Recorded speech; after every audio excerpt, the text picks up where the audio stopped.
빌립보서 1장 1절과 2절. 우리 다 같은 목소리로 한번 읽어보겠습니다. 시작. 그리스도 예수의 종 바울과 디모데는 그리스도 예수 안에서 빌립보에 사는 모든 성도와 또한 감독들과 집사들에게 편지하노니 하나님 우리 아버지와 주 예수 그리스도로부터 은혜와 평강이 너희에게 있을지어다. 아멘. 성경 66권은 각 성경마다 독특한 하나님의 메시지가 있습니다. 창세기는 창조, 모든 것의 시작을 우리들에게 말씀해 주는 하나님의 말씀입니다. 우주의 시작, 인간의 시작, 죄의 시작, 모든 것의 시작을 우리들에게 말씀해 주시는 하나님의 말씀, 창세기입니다. 그리고 이사야, 고난당하는 메시아를 우리들에게 보여주시고 소개해 주시는 귀한 하나님의 말씀입니다. 구약의 선지서 가운데 물론 여러 구약 성경 속에 예수님에 대한 어떤 그림자, 예수님에 대한 예언, 예수님을 우리들에게 보여주시는 하나님의 아들 예수님을 우리들에게 보여주시는 하나님의 말씀이 많이 있지만 그 가운데 또 이사야 선지자는 고난당하는 메시아, 하나님의 아들 예수 그리스도의 그 고난을 눈으로 보고 기록해서 우리들에게 전해주시는 것 같은 말씀이에요. 이사야서의 핵심 메시지는 고난당하는 메시아를 우리들에게 예언해 주시고 우리들에게 소개해 주시는 하나님의 말씀입니다. 신약 성경에도 성경마다 독특한 메시지가 있습니다. 그 성경을 기록한 성경 저자, 물론 성령님의 감동으로 기록했지만 그 기록한 성경 저자 요한복음, 사도 요한은 예수님이 하나님이시다 라는 것을 우리들에게 말씀하시려고 우리들에게 가르쳐주고 말씀하시는 메시지예요. 요한복음 1장 1절에서부터 읽어보면 예수님은 하나님이시다, 하나님이 인간의 몸으로 이 땅에 오셨다 라는 것을 우리에게 말씀해 주시는 거예요. 요한복음. 또 로마서는 이신칭이 믿음으로 의롭게 된다. 우리 인간은 오직 믿음으로 의로워진다. 우리 인간은 다른 방법으로 결코 죄 문제를 해결할 수가 없고 의로워질 수가 없다. 하나님께서 율법을 주신 것은 그 율법 앞에서 우리 인간이 죄인이라는 것을 알게 하기 위해서 율법을 주신 것이지 율법을 지켜서 우리가 의로워지게 하기 위해서 주신 것이 아니다 라는 것을 이야기하는 거예요. 유대인들은 그것을 오해했다는 거예요. 하나님께서 율법을 주신 것은 율법을 지켜서 의로워지게 하기 위해서 율법을 주셨다라고 그렇게 오해했다는 거예요. 근데 하나님께서 우리들에게 율법을 주신 것은 율법의 거울 앞에 우리 자신이 얼마나 무서운 죄인인가, 우리가 얼마나 악한 죄인인가, 또 우리는 100번, 1000번 죽었다 깨어나도 율법을 다 지킬 수가 없다, 율법으로 의로워질 수가 없다라는 것을 깨닫게 하고 알게 하고 오직 예수 그리스도를 믿음으로 의로워진다, 이 신칭이 믿음으로 의로워진다 라는 것을 우리들에게 말씀하시는 것이 로마서라는 거예요. 또 우리 빌립보서, 그리고 오늘 우리가 읽은 빌립보서는 기쁨의 서신입니다. 기쁨의 서신. 빌립보서의 별명이 기쁨의 서신입니다. 기뻐하라. 성경 가운데 가장 많이 우리들에게 도전하고 우리들에게 말씀하고 우리들에게 교훈하시는 하나님의 말씀, 빌립보서에 보면 기뻐하라는 거예요. 기뻐하라. 내가 다시 말하노니 기뻐하라. 우리 그리스도인의 표시, 그리스도인의 특징은 기뻐하는 데 있다. 기뻐하라는 거예요. 빌립보서에서는 하나님께서 사도 바울을 통해서 기뻐하라는 거예요. 기뻐하라. 그런데 여러분, 서신을 쓰는 사람이든 또 이 서신을 받는 사람이든 기뻐하지 않는다면 이 서신이 무슨 의미가 있겠습니까? 서신을 쓰는 바울도 기뻐하는, 나는 이런 상황에서도 기뻐한다는 거예요. 이 빌립보서는 옥중서신입니다. 옥중서신. 옥중에서 사도 바울은 기뻐하면서 기뻐하라고 말씀하는 거예요. 옥중, 그 당시에 옥중, 감옥이 얼마나 열악했겠어요. 예, 얼마나 힘들고 어려웠겠어요. 그 감옥 안에서도 바울은 내가 이렇게 기뻐하는 것처럼 너희들도 기뻐하라는 거예요. 예. 그렇죠. 바울은 감옥 안에서 바울이 기뻐할 수밖에 없었던 것이, 바울은 내가 이 감옥 안에 들어온 이유가, 목적이 있구나. 감옥 안에 들어옴으로 말미암아 복음이 더 힘있게 전해지는구나. 감옥 안에서도 바울은 복음을 전할 수가 있는 기회를 얻었고, 이 로마 옥중에서는요, 바울이 격리된 그런 완전히 감옥 안에서 갇혀 있는 것이 아니라 그 시위대 안에 있는 별채, 물론 감옥과 같은 그런 별채에 바울이 구금되어 있었는데, 바울이 로마로 오면서 유라굴로 광풍 속에서 있었던 사건, 그리고 또 멜리데 섬에서 있었던 사건, 이런 사건이 막 퍼져나가서 바울에 대한 소문이 막 퍼져나가서 로마 시위대 안에까지 바울의 이야기가 퍼져 있었습니다. 그래서 시위대 안에 있는 사람들조차도 바울을 보려고, 바울의 이야기를 들으려고 막 바울에게 찾아오는 사람이 많았습니다. 그래서 바울은 하나님께서 나에게 이렇게 로마 감옥에 이렇게 구금시키고 로마 감옥에 들어오게 된 것은 복음을 힘있게 전하도록 하기 위해서, 복음 전하도록 하기 위해서 하나님께서 나에게 이렇게 감옥에 넣어주셨구나. 그렇게 생각하니까 바울이 너무너무 감사하는 거예요. 너무 기쁜 거예요. 그래서 그 감옥 안에서도 바울은 기뻐하고 있는 것입니다. 여러분, 우리도 어떤 상황 속에서든 하나님이 하고 계시는구나, 하나님이 어떤 분이신가라는 것을 바로 알고, 그리고 내 삶의, 내 인생의 궁극적인 목적이 무엇인가라는 것을 바로 알고 그것이 이루어져 가고 있다는 것을 알면은 어떤 상황 속에서든지 우리는 기뻐할 수 있는 줄로 믿으시기 바랍니다. 바울은 감옥 안에서 하나님의 뜻이 이루어진다는 것을 깨닫고 알고 이렇게 기뻐하고 있는 거예요. 또 이 선시를 받는 빌립보 교인들은 어떤 사람들이었습니까? 빌립보 교인들도 사실 기뻐하기가 어려운 그런 사람들이었습니다. 빌립보 성도들 처음 이 빌립보 교회가 세워질 때 구성원들을 보면은요, 그렇게 기뻐할 수 있는 그런 여유로운 사람들, 또 그런 넉넉한 마음의 사람들이 아니었습니다. 빌립보 교회의 처음 구성원들을 보면은 자주장사 루디아의 집에서 빌립보 교회가 세워졌고, 그리고 빌립보 교인들 어떤 사람들일지 우리가 미루어 짐작한다면은 아마 귀신 들려서 그 주인에게 점을 치면서 끌려다니면서 점치기해서 돈벌이를 해주던 그 여종, 바울이 귀신을 쫓아내지 않았습니까? 그 자매도 아마 빌립보 교회 창립 멤버, 구성원이었을 수도 있고, 그것 때문에 바울이 감옥에 갇혀서 거기서 기도하고 찬송 불러서 거기에 지진이 일어나고 거기에 놀라운 기적이 일어나서 그 간수들이 그 앞에 와서 무릎을 꿇고 우리가 어떻게 해야 되느냐라고 했을 때 가로되 주 예수를 믿어라, 그리하면 너와 내 집이 구원을 얻으리라, 그렇게 복음을 전하고, 또 그 간수들이 바울 일행을 집에 초대해서 말씀 듣고 복음 듣고 한 사건이 소개되는데, 아마 간수들 거기서 바울의 복음을 듣고 예수님 앞으로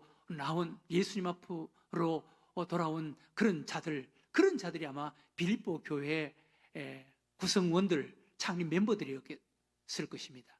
그런 사람들이 인간적으로 얼마나 마음이 좋아서 그렇게 기뻐할 수가 있겠습니까? 그러니까 바울의 어떤 상황, 또 이 서신을 받는 빌립보 교회 교인들을 보면은 기뻐하기가 참 어려운 그런 조건, 또 그런 구성원들, 그런 상황이었습니다. 그럼에도 불구하고 사도 바울은 빌립보 서신에 보면 기뻐하라, 기뻐하라. 내가 다시 말하노니 기뻐하라. 계속적으로 기뻐하라, 기뻐하라. 빌립보서의 한 장에 2번, 3번 반복으로 기뻐하라 그렇게 말을 합니다. 바울이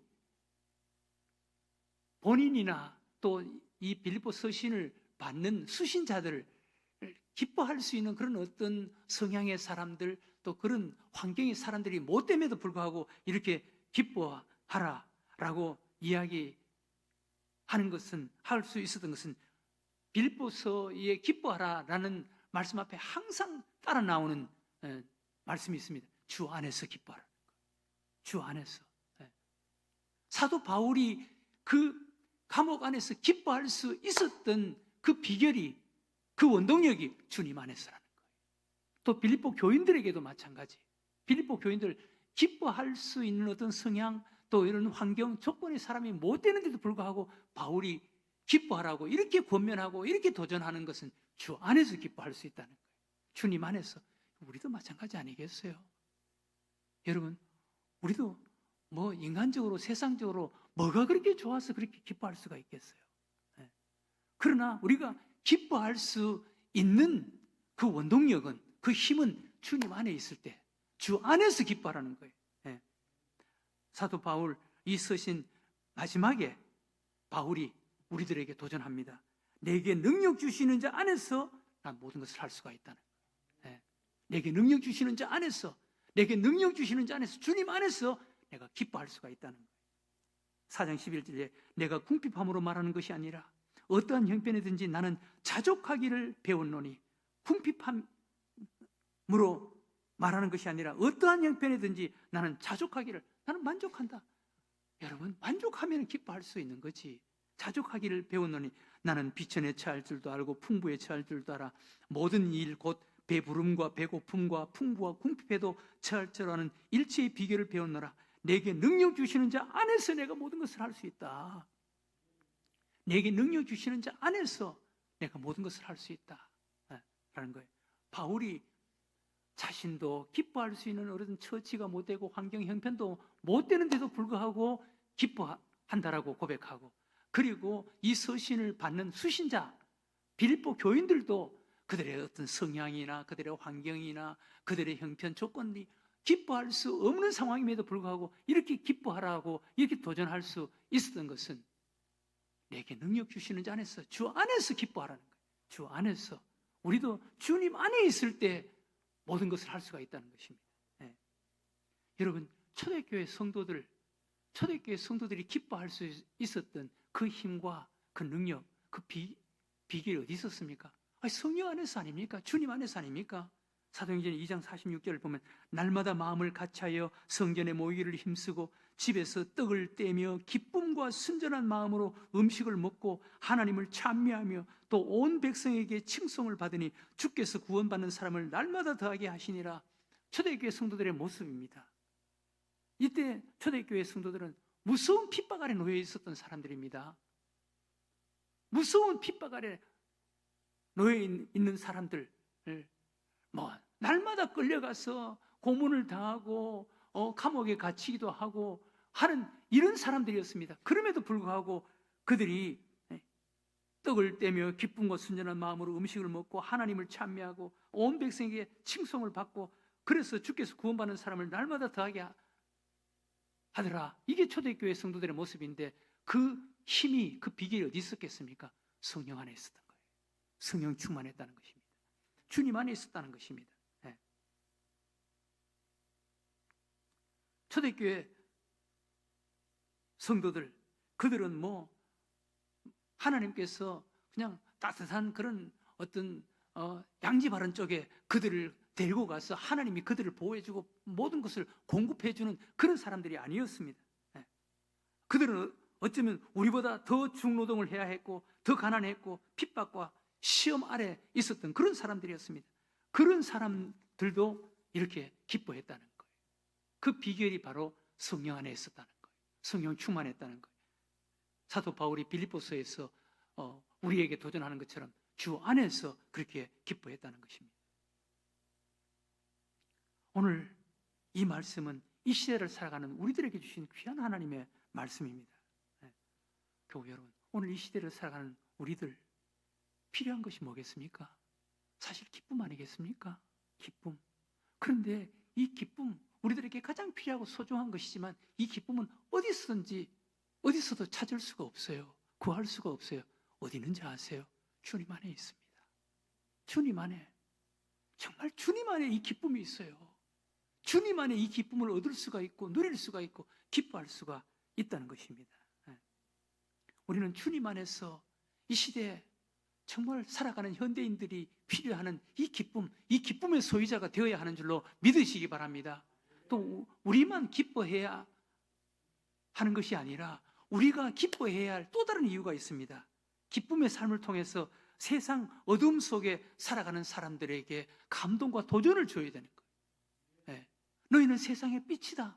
그들에게 기쁘게 살아가는, 기쁨의 어떤 조건이 없지만 기쁨의 기뻐할 수 없는 이런 환경, 이 조건을 뛰어넘는 기쁨을 소유하고 있는 우리들의 모습을 통해서 사람들이 감동받고 도전을 받아야 되기 때문에 그렇습니다. 2장 15절에 보면 이렇게 말합니다.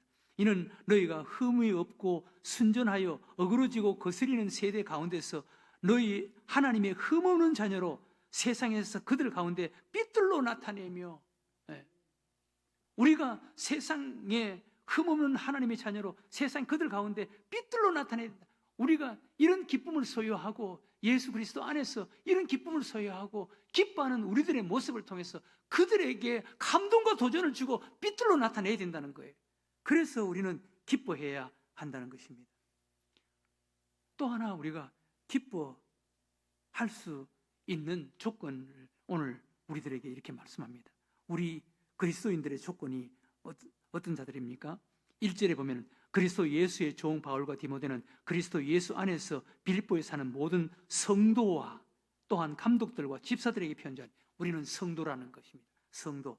그리고 또 2절에 보면 하나님 우리 아버지와 주 예수 그리스도로부터 은혜와 평강이 너희에게 있을지어다. 우리는 성도, 또 은혜와 평강이 있는 자라는 것입니다. 성도라면 우리는 건강한 나무라고 할 수가 있습니다. 성도, 우리는 성도예요. 은혜와 평강은 그 나무의 가지라고 할 수가 있습니다. 여러분, 기쁨은 어디에서 맺는지 아세요?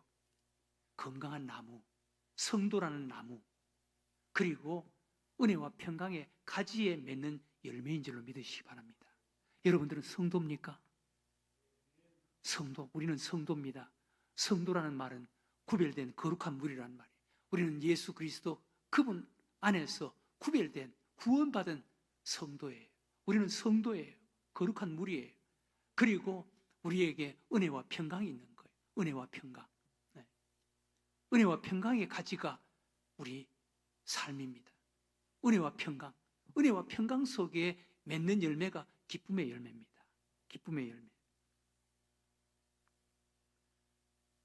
오늘 은혜와 평강, 성도라는 나무에 붙어있는 가지, 기쁨과 행복은 은혜와 평강의 가지에 열리는 열매, 꽃이라고 할 수가 있습니다. 우리는 성도입니다. 우리는 구별된 예수 그리스도를 통해서 구원받은, 세상에서 부름을 받은, 구별받은 성도입니다. 그리고 그 성도에게 은혜와 평강이 하나님께서 우리들에게 주신 거예요. 은혜와 평강. 은혜는 받을 자격이 없는 하나님의 선물, 그 선물을 통해서 얻는 것이 평강이에요. 은혜와 평강. 그 은혜와 평강의 가지에 맺어지는 것이 기쁨이에요. 우리 그리스도인의 표시가 바로 이런 모습이어야 하는 것입니다. 오늘 사도 바울은 감옥 안에 있는 자신, 나는 이렇게 기뻐한다. 그리고 이 서신을 받는 빌립보 성도들, 그들의 성향, 그들의 면면을 보면은 기뻐할 만한 어떤 조건이 없는 자들이에요. 그래서 바울이 그들에게 도전하는 것이 주 안에서 기뻐하라. 주 안에서 기뻐하라. 그리고 너희들은 성도다. 너희들은 은혜와 평강의 가지가 있는 자들이다. 그 평강, 성도라는 나무에 은혜와 평강의 가지에 맺는 열매가 기쁨의 열매다. 그러면서 계속 기뻐하라는 거예요.